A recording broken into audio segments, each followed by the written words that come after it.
Hello दोस्तों, आज के इस वीडियो में हम बात करेंगे भारतीय राज्य उत्तराखंड में गिरिराज हिमालय की केदार नामक चोटी पर स्थित देश के 12 ज्योतिर्लिंगों में से एक सर्वोच्च केदारेश्वर ज्योतिर्लिंग का मंदिर बना हुआ है। रहस्यों से भरे इस केदारनाथ धाम और मंदिर के संबंध में कई कथाएं जुड़ी हुई हैं। आओ जानते हैं कि कब और क्यों केदारनाथ का मंदिर 400 साल तक बर्फ में दबा रहा और क्या है इस मंदिर के 5 रहस्य।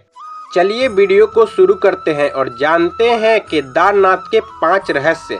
पहला रहस्य, केदारनाथ धाम में एक तरफ करीब 22,000 फुट ऊंचा केदार, दूसरी तरफ 21,600 फुट ऊंचा खर्च कुंड और तीसरी तरफ 22,700 फुट ऊंचा भरत कुंड का पहाड़ है।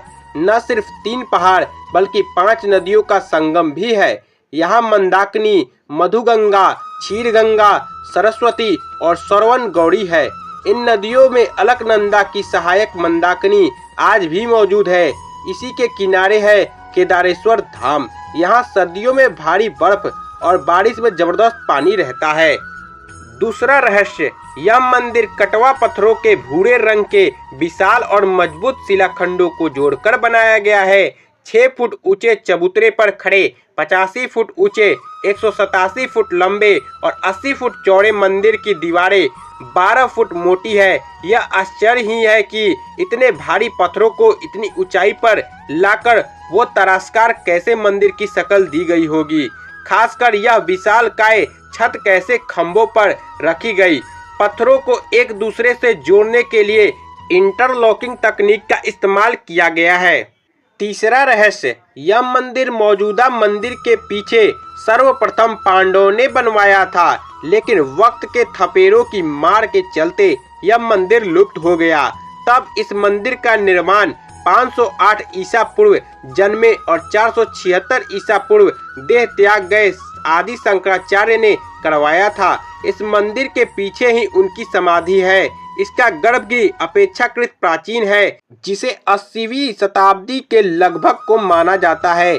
पहले 10वीं सदी में मालवा के राजा भोज द्वारा और फिर 13वीं सदी में मंदिर का जीर्णोद्धार किया गया। चौथा रहस्य, दीपावली महापर्व के दूसरे दिन शीत ऋतु में मंदिर के द्वार बंद कर दिए जाते हैं।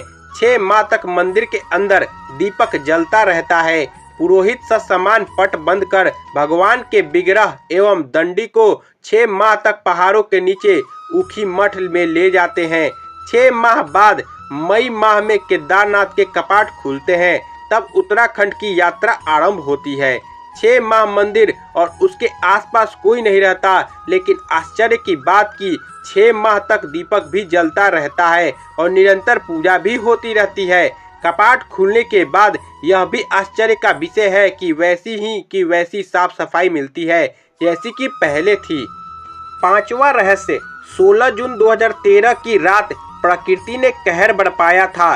जल प्रलय से कई बड़ी बड़ी और मजबूत इमारतें ताश के पत्तों की तरह ढहकर पानी में बह गई, लेकिन केदारनाथ के मंदिर का कुछ नहीं बिगाड़ा। आश्चर्य तो तब हुआ जब पीछे पहाड़ी से पानी के बहाव से लुढ़कती हुई विशालकाय चट्टान आई और अचानक वह मंदिर के पीछे ही रुक गई। उस चट्टान के रुकने से बाढ़ का जल 2 भागों में विभक्त हो गया और मंदिर कहीं ज्यादा सुरक्षित हो गया। इस प्रलय में लगभग 10,000 लोग की मौत हो गई थी।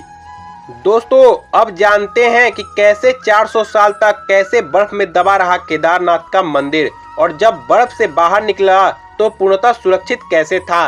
देहरादून के वाडिया इंस्टीट्यूट के हिमालयन जियोलॉजिकल वैज्ञानिक विजय जोशी के अनुसार 13वीं से 17वीं शताब्दी तक यानी 400 साल तक एक छोटा हिमयुग आया था, जिसमें हिमालय का एक बड़ा क्षेत्र बर्फ के अंदर दब गया था। उसमें यह मंदिर क्षेत्र भी था। वैज्ञानिकों के अनुसार मंदिर की दीवार और पत्थरों पर आज भी उनके निशान देखे जा सकते हैं। दरअसल केदारनाथ का यह इलाका चरोबारी ग्लेशियर का एक हिस्सा है। वैज्ञानिकों का कहना है कि ग्लेशियरों के लगातार पिघलते रहने और चट्टानों के खिसकते रहने से आगे भी इस तरह का जल प्रलय या अन्य प्राकृतिक आपदाएं जारी रहेगी। तो दोस्तों, कैसी लगी आज की ये जानकारी? अगर जानकारी अच्छी लगी हो तो वीडियो को शेयर करें और सब्सक्राइब करें। धन्यवाद।